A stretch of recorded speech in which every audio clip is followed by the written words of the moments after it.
The chamber was cold. It was always cold. The grand deliberation chamber of the Galactic Dominion Council floated in space like a great metal shell, orbiting a dying red star 4,000 light-years from a small, blue, mostly ignored planet called Earth. The chamber had held thousands of votes over the centuries. Votes about trade, votes about borders, votes about which planets would be absorbed into the Dominion, and which would simply be erased. Most of those votes had been quick. This one was no different. High Arbiter Veen Solara sat at the head of the long curved table and looked at the file in front of him with the same expression he gave every condemned world, calm, patient, and completely without feeling. He was old, older than most things still living in the galaxy. His skin was a dark grayish green, layered like old bark. His eyes were pale and flat, like stones left too long in still water. He had overseen 47 planetary assimilations in his career.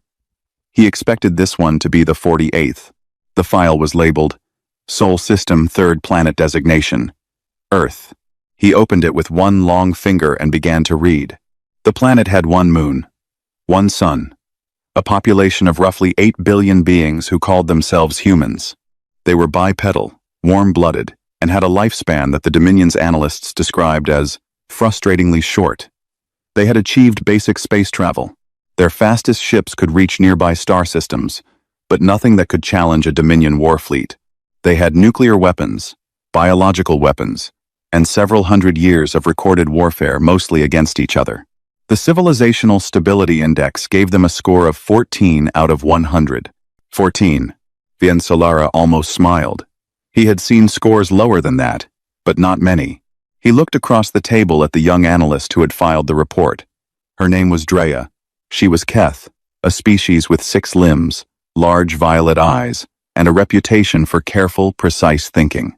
She was young for her rank. She sat very still, which for a Keth meant she was either calm or extremely nervous. Veen Solara suspected the latter. "Your report is thorough," he said, "but your footnotes concern me." Drea straightened slightly. "The footnotes are part of the report, High Arbiter. I felt they needed to be included." "You felt," said Admiral Goruk, from the far end of the table, in a voice like grinding rock. He was a large creature, built more like a weapon than a person. His species, the Marak, had never produced poets or painters. They had produced soldiers, tacticians, and very good ship engineers. He had no patience for footnotes. "You felt. You are an analyst, not a philosopher." Drea did not flinch. "The footnotes document behavioral anomalies observed in the human population over the past 30 cycles of monitoring. I believe they are strategically relevant." "Relevant," Goruk repeated, as if the word tasted strange. He picked up a datapad and scrolled through it with visible irritation. "You have written here, and I will read this exactly, because I want the chamber to hear it. You have written, human beings display an unusual and statistically improbable tendency to continue functioning under conditions that would cause psychological or physical collapse in most known species. What does that mean?" "It means they don't stop," Drea said quietly. There was a small silence in the room. "All species resist," said Council Member Fra, a thin creature wrapped in ceremonial robes. She represented a water world in the outer systems and had the soft, dismissive tone of someone who had attended too many of these meetings. "Resistance is natural. It is also temporary." "This is different," Drea said. She kept her voice even. "In the observation data from the past 100 cycles, humans have faced extinction-level events of their own, making plagues, wars, environmental collapse, and in every case, they rebuilt. Not slowly, rapidly, sometimes within a single generation. They have a word for it in several of their languages. They call it adaptation. Every species adapts," Fra said. "Not like this," Drea said. Another silence. Longer this time. Veen Solara looked at her for a moment. Then he looked back at the file.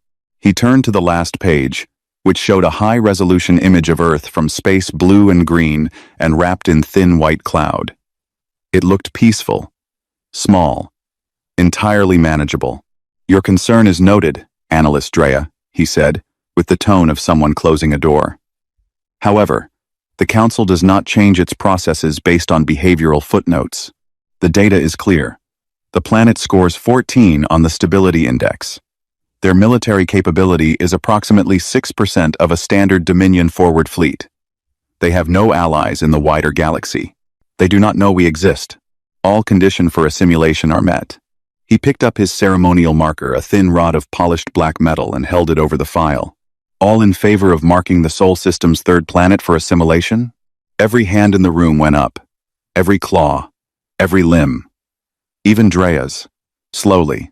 Because to refuse would have ended her career and changed nothing. Then Solara pressed the marker to the file. Marked for assimilation. Fleet deployment. 14 galactic cycles. The meeting moved on to other business. Trade disputes. Border disagreements. A small colony world in the outer rim that had stopped paying its resource tributes. Normal things. Routine things. Drea sat through the rest of the meeting without speaking. When it ended, and the chamber emptied, she walked back to her monitoring station in the lower decks of the station alone. She pulled up Earth's file again. She read through her own footnotes one more time. She thought about one entry in particular. A behavioral note from 7 cycles ago, pulled from intercepted human communications.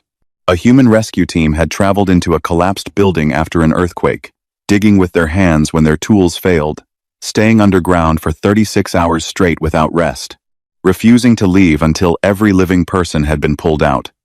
2 of the rescue workers had died doing it. They had gone back in anyway, even knowing the building might collapse again. She sat with that thought for a long time. Then, almost without deciding to, she left her monitoring thread active on Earth's communication channels. It was a small thing, a minor protocol violation. No one would notice. She told herself it was professional curiosity. She told herself she just wanted to make sure her report was complete. She almost believed it. 3 hours later, a signal pulsed from the direction of the Sol System. Not a distress call. Not a military broadcast. Something entirely different. Something she had no category for in her analytical training. She leaned forward, and she began to listen. The signal was not loud. It did not need to be. Drea ran it through 3 different decryption filters before she understood what she was looking at. Even then, she sat very still for almost a full minute, staring at her screen, reading the same lines over and over again, the way someone might reread a sentence they could not quite believe was real. Then she played the audio. A voice came through. Human. Female. Calm in the way that suggested the speaker had chosen. Calm deliberately, the way someone picks up a tool because they need it. The voice belonged to a woman named Dr. Amara Osei, though Drea would not learn her name until later. At that moment, she was simply a voice clear, unhurried, and absolutely certain of everything it was saying. The recording had been made inside what Drea's translation system identified as a deep space research station. Helix Station, sitting at the very edge of the Sol System, as far from Earth as humanity had yet managed to push. Drea pulled up the station's coordinates. She had it in her files. She had marked it, early in her monitoring work, as a low-priority scientific outpost. Basic equipment, small crew, no military significance. She had been wrong about that. Dr. Osei's voice was explaining something. She was explaining it the way a teacher explains something to a student, not because the student is stupid, but because the teacher wants to make absolutely sure nothing is missed. She was talking about fleet movements, Dominion fleet movements. She named patrol corridors that were supposed to be classified. She described supply chain timing that was supposed to be known only to Dominion logistics officers. She outlined a communication relay system that the Dominion had spent considerable resources making invisible. She described all of it accurately. Almost perfectly accurately. Drea's 6 hands went cold. She played the recording again, this time with full analytical tools running alongside it, cross-referencing every claim against her own access to classified Dominion data, line by line, detail by detail. The supply chain timing correct. The patrol corridors correct. The communication relay positions correct to within a margin so small, it was almost insulting. Then Dr. Osei's voice shifted slightly. She moved from describing what she had observed to describing what she believed would happen next. She outlined the Dominion's standard assimilation approach, the forward fleet deployment, the communication blackout, the sequence of orbital pressure before ground forces were committed. She described it step by step, in order, with the correct timing intervals between each phase. Drea sat back in her chair. She felt something she had not felt in 20 years of intelligence work. She felt afraid. Then a second voice entered the recording. Male, quieter, carrying the specific, unhurried weight of someone who has spent a long time thinking about worst-case scenarios and has made peace with all of them. The translation system gave him no name yet. He would turn out to be Commander Idris Vance, the military liaison at Helix Station, former Special Forces, a man who had not panicked in over 15 years of service and did not intend to start now. He said, "We have been watching the watching," he said. "We noticed the observation probes approximately 22 years ago. We identified the monitoring pattern within 4 years. We spent the remaining 18 years learning from it." He said, "Every piece of technology you positioned to observe us, we observed back. Every signal you sent, we traced. Every gap in your patrol timing, we noted." He paused. When he spoke again, his voice was almost conversational. He said, "We wanted you to see what you were recording. We let you watch. We made sure what you saw looked exactly like what you expected to see. A divided, chaotic, primitive planet, not worth worrying about." Another pause. Drea realized she was holding her breath. He said, "We want you to understand something, whoever is listening to this. We are not primitive. We are not divided, not about this. And we are not afraid of you. We know you have marked our world. We know your fleet is coming. And we have spent 20 years preparing a welcome that you will not enjoy." The recording ended. Drea sat in the silence that followed, and did not move for a very long time.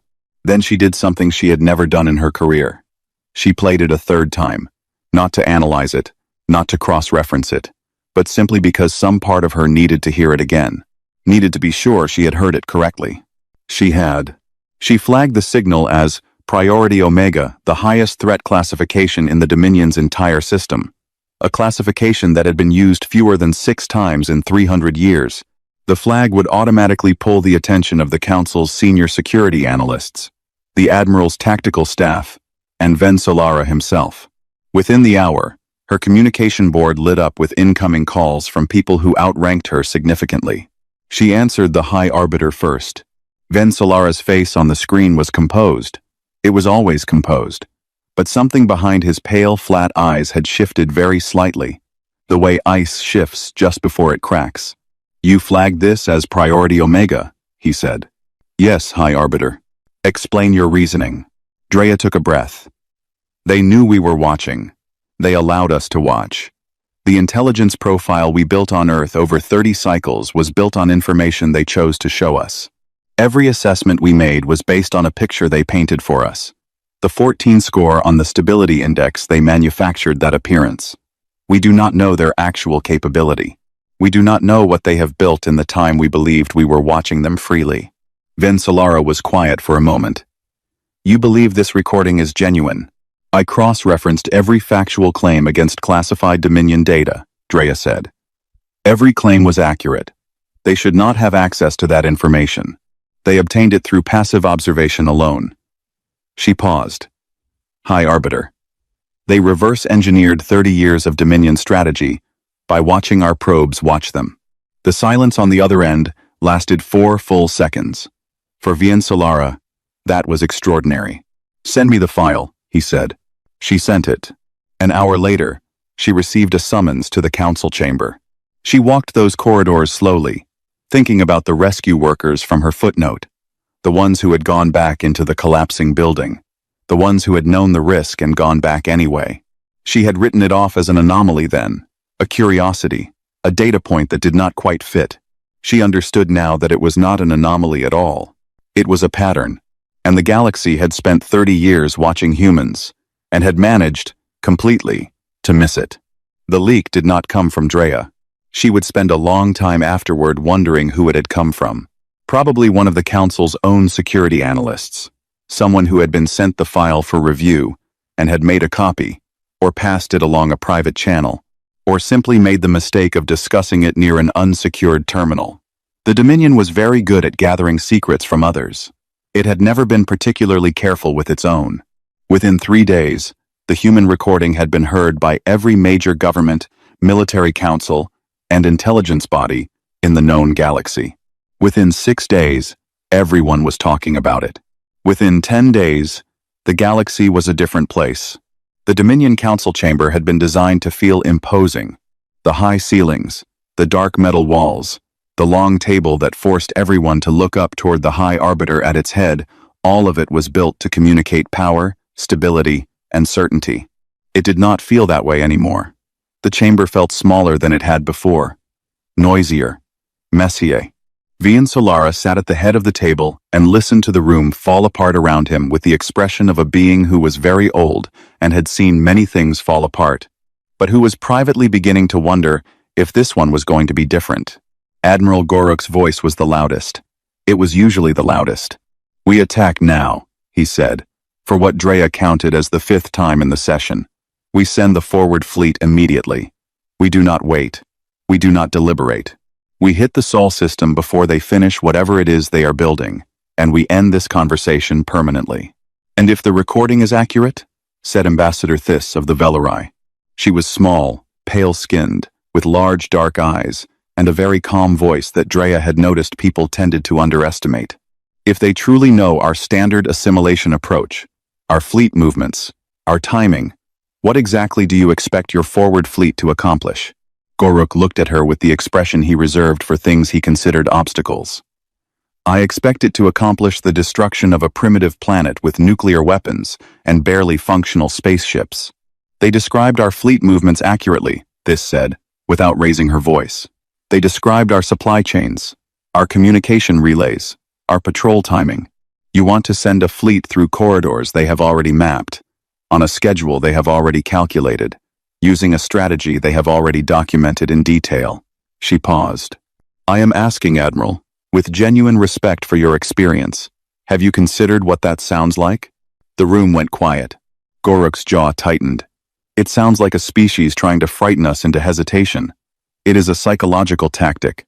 Then we have nothing to fear from sending a smaller probe force first," said Vien Solara, very quietly, from the head of the table. "To confirm." Goruk stared at him. "A probe force." "A measured, tactical probe, to assess their actual defensive capability before committing the forward fleet." Vien Solara's voice was completely level. "This is standard procedure when intelligence integrity is in question. You know this, Admiral." Goruk said nothing, but Drea could see in his face that he was not satisfied. He was the kind of being who had built his entire identity on the idea that the Dominion did not second-guess itself, did not hesitate, and did not fear anything crawling around on a planet with a 14 on the stability index. But that was outside the chamber. Inside the chamber, Vien Solara outranked him. For now, the argument continued for 6 more hours. While it continued, something else was happening in the wider galaxy. Something quieter, but far more important. The Unbound were listening. They had always been listening. The Unbound were not one species. They were many dozens of civilizations absorbed into the Dominion over the past 2 centuries. Their cultures hollowed out, their resources extracted, their populations reorganized into the vast administrative machine that kept the Dominion running. Some of them had fought back when the Dominion came. Most of them had not, because the mathematics had not favored resistance, and they had been practical enough to see it. They had surrendered, been processed, and been told that cooperation was wisdom. They had been waiting ever since, for something to change the mathematics. The human recording changed the mathematics. Not all at once. Not dramatically.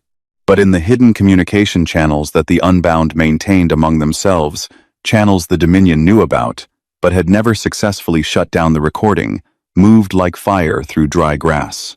Small cells of resistance, on a dozen different worlds, listened to Commander Vance's voice and heard something they had not heard directed at the Dominion in a very long time. No fear, not even a little. On the Velari homeworld, Ambassador Thys returned from the council session and held a private meeting with 4 other ambassadors from member civilizations that had joined the Dominion under what their histories described as negotiated terms. which everyone involved understood to mean they had been given the choice between cooperation and annihilation. Behind closed doors, with no official record being kept, they talked for a long time about a small blue planet and what it might mean. Back in the council chamber, 3 days after This's private meeting, 2-member civilizations formally requested a suspension of the assimilation order, pending further review. This had never happened before. The Dominion's assimilation process had no formal mechanism for suspension, because until now, no one had ever requested one. The request itself was a crack. Small, but visible. Goruk saw it, and decided to act before it became something larger. He did not go through the council. He went directly to the fleet commanders under his authority. He told them this was a training exercise. He told them the probe data was sufficient. He told them that hesitation was weakness, and that weakness was contagious, and that the way to stop a contagion was to cut it out quickly. He authorized a forward strike on the Sol system's outer boundary. 40 warships. More than enough for a show of force against a civilization that still used chemical rocket fuel in some of its older spacecraft. He expected them to return within a week, with a clear picture of Earth's defenses and, ideally, the ruins of Helix Station. He gave the order on a Tuesday, by the Dominion Standard Calendar. By the following Thursday, he had received no communication from any of the 40 ships. By the Friday, the silence from the direction of the Sol system was so complete and so absolute that even Goruk, who was not by nature a man given to unease, began to sit very still and stare at the communication board and say nothing for long stretches of time. Vian Solara did not say anything to him about the unauthorized strike. Not because he was not angry, his silence was, if anything, a more complete kind of anger than words would have been. He sat at the head of the long table in the cold chamber, and he thought about the human recording, and about the footnotes in Drea's report, and about 40 warships that had gone somewhere and had not come back. He thought about a species with a 14 on the stability index. He thought about how that number had been calculated. He thought about who had given them the data they used to calculate it. In the corner of the room, sitting quietly where she had been told to remain available for questions, Drea watched his face and saw the exact moment that Vian Solara, High Arbiter of the Galactic Dominion Council, began to understand what she had understood in her monitoring station 3 weeks ago. They had not been watching Earth. Earth had been watching them. Drea sent the probe in secret. She had no authorization to do it. She had no authorization for most of what she had been doing in the past 3 weeks, if she was honest with herself. But the council was paralyzed. Goruk had stopped speaking to anyone, and Vian Solara had retreated into a silence that was beginning to feel less like authority and more like something close to fear. Someone had to find out what had happened to the 40 ships. The probe was small, barely the size of a ground vehicle, designed to move without a detectable energy signature. She aimed it at the outer Sol system and sent it on its way, then sat back and waited 9 days for it to complete the journey and begin transmitting. What it sent back changed her in a way she did not fully understand until much later. The outer Sol system was quiet. That was the first thing. Space is always quiet, of course, but this was a different kind of quiet, the kind that follows something rather than precedes it. The probe's sensors moved through the region where the 40 ships had entered and began cataloging what remained. There was a great deal of debris. 40 warships produced a considerable amount of material when they were no longer warships. The debris field stretched across a wide corridor of space, fragments of hull plating, drive components, structural supports, all of it cold, all of it still, spread in patterns that the probe's analytical software began to reconstruct into a sequence of events. Drea watched the reconstruction take shape over the course of several hours. She watched it the way you watch, something you are not sure you believe, even as you are seeing it. The 40 ships had entered the Sol system's outer boundary in standard assault formation, a pattern she recognized from the Dominion's tactical playbook. They had moved inward along what would have been, by every calculation available to a Dominion fleet commander, the most efficient approach corridor to the inner planets. They had not known that the corridor had been prepared.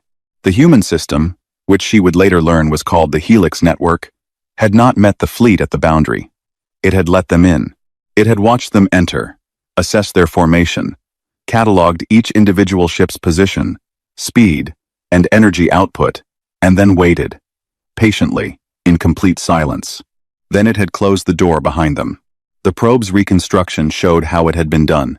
False sensor echoes signals designed to look like other ships, obstacles, spatial anomalies had been used to herd the Dominion fleet without the fleet ever realizing it was being herded.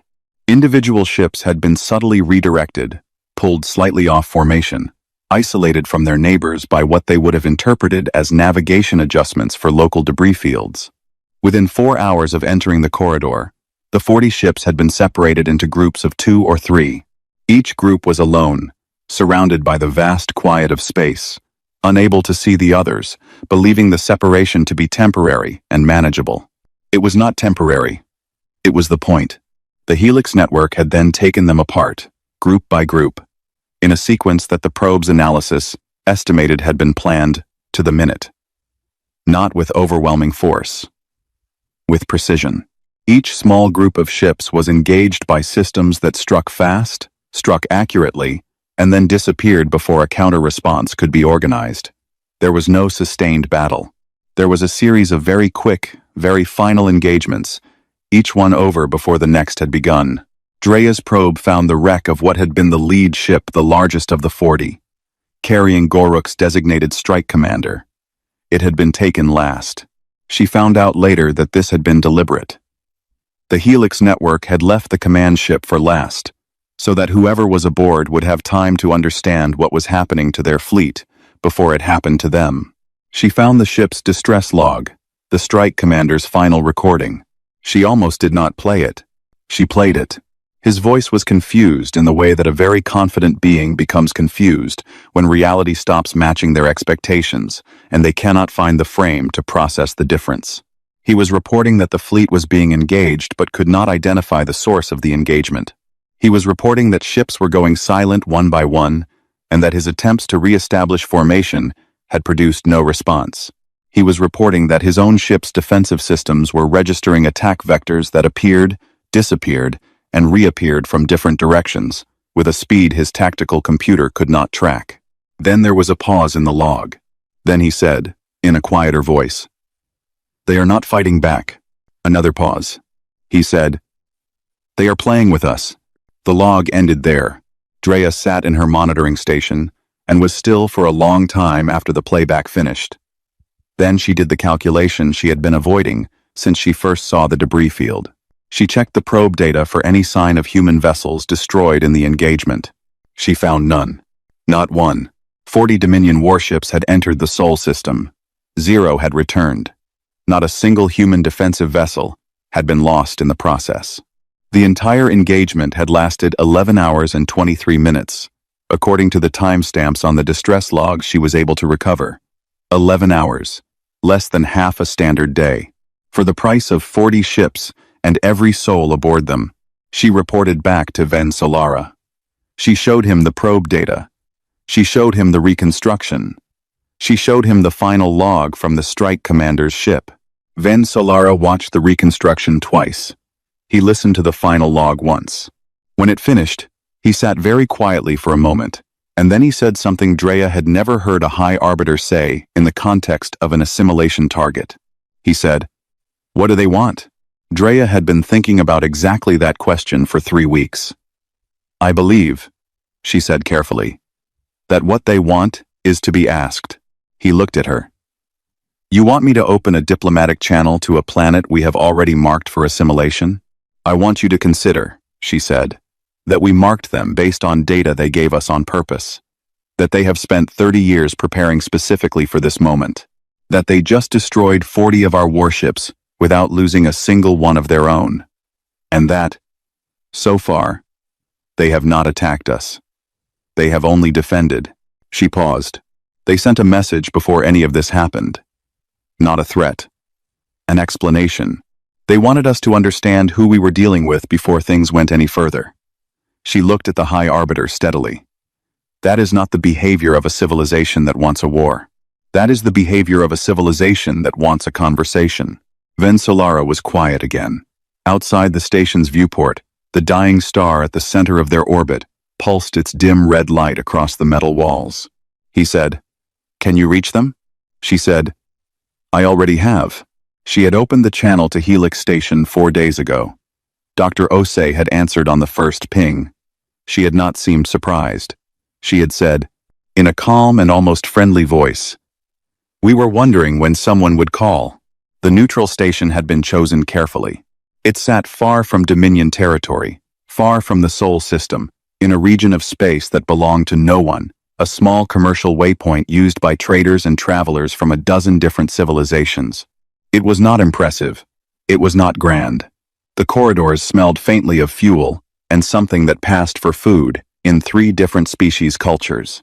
The meeting room that had been arranged was small and plain, with a rectangular table, basic lighting, and chairs that had been modified on short notice to accommodate the different anatomies of the beings about to sit in them. Drea had arranged all of it. She had also, in a quieter and more careful way, arranged something else, a relay that would broadcast the meeting in real time, to every open communication channel in the known galaxy. Solara did not know about the relay. She had decided, after a great deal of thought, that he did not need to. The Dominion delegation arrived first. Solara, 2 senior council members, a small security escort that he had been persuaded, with some difficulty, to leave in the corridor. He sat at one end of the table in his formal robes, and looked at the door and waited with the expression of a man who was not sure what was about to walk through it, but had committed to remaining calm regardless. The humans arrived 3 minutes later. There were 3 of them. They came through the door without ceremony, without escort, without any of the visual display of military power that the Dominion's diplomatic protocol would have suggested for a meeting of this kind. They wore plain dark clothing. No insignia. No weapons visible. The first was a woman compact, dark-skinned, with very alert eyes, and the kind of posture that suggested she spent most of her life paying close attention to things. This was Dr. Amara Osei. Drea recognized her voice before she recognized her face. The second was a man quieter in his movements, the kind of quiet that is not emptiness but restraint. Commander Idris Vance. His hands rested still on the table when he sat down, and he looked at Solara with an expression that was not aggressive, not nervous, not performative, just awake. The third was a woman who was older than the other 2, with short gray hair and dark eyes that had the specific quality of someone who has spent a very long time looking at very large problems. This was General Yuna Haruto. She sat down last and said nothing for the first few moments, simply looking at the room the way someone looks at a landscape they have been imagining for a long time and are now finally seeing in person. Solara spoke first. "I am told you requested this meeting." "We did," Dr. Osei said. "Then I will ask directly," he said. "What do you want?" General Haruto answered.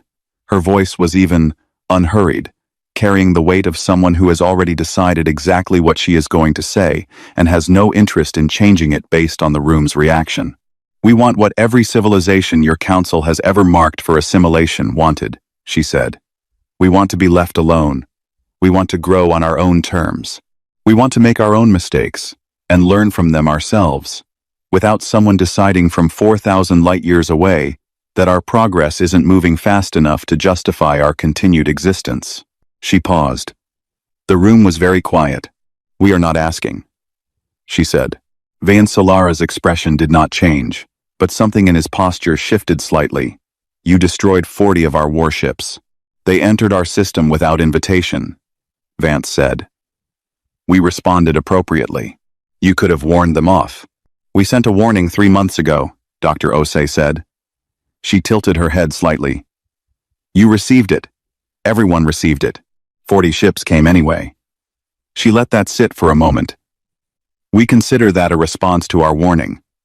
We responded in turn. Solara looked at each of them in sequence. Then he said, in a quieter voice, "What makes you believe we will accept this? We have assimilated 47 civilizations. We have the largest fleet in the known galaxy. You are one planet." General Haruto reached into the bag she had carried into the room and placed a small data drive on the table. She pushed it across to Solara. "That contains 3 things. she said. The first is a complete technical documentation of the Helix network, what it can do, how it works, and what it would cost your fleet to come at us again. We are not hiding our capabilities. We want you to understand them clearly. Veen Solara looked at the drive but did not pick it up yet. The second thing, Haruto continued, is a record of everything we have compiled about the Dominion in the past 30 years. Fleet positions, resource stockpiles, internal political pressures, financial flows, communication encryption keys. She paused. All of it. We are not threatening to release it. We are showing you that we have it. We want this conversation to happen between parties who understand each other accurately. The two senior council members exchanged a glance. Ven Solara's pale eyes moved to the drive and stayed there. The third thing, Haruto said, and her voice shifted very slightly, is a message. Not to you. She looked at Drea, who was sitting against the wall, officially present as a recording officer, officially not part of the delegation. Drea had known this part was coming. She had helped plan it.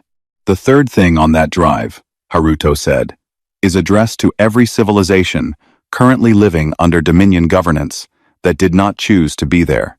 It documents, in detail, exactly what we did and exactly how we did it.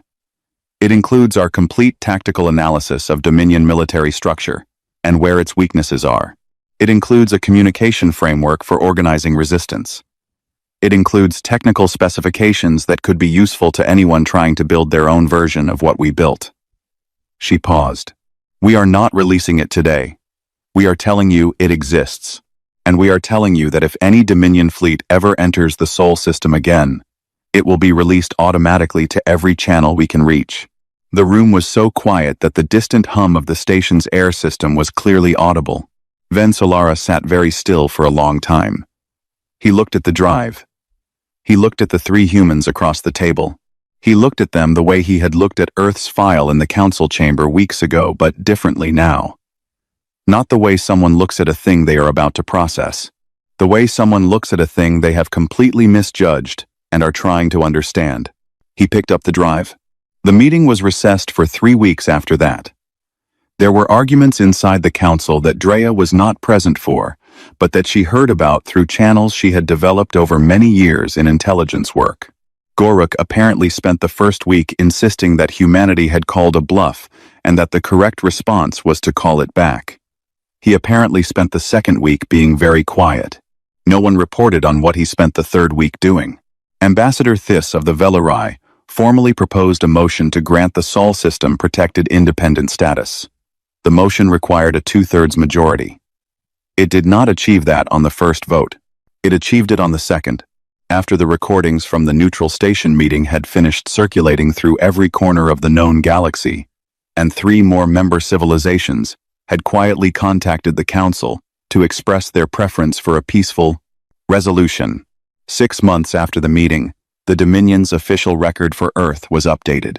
The assimilation order was removed.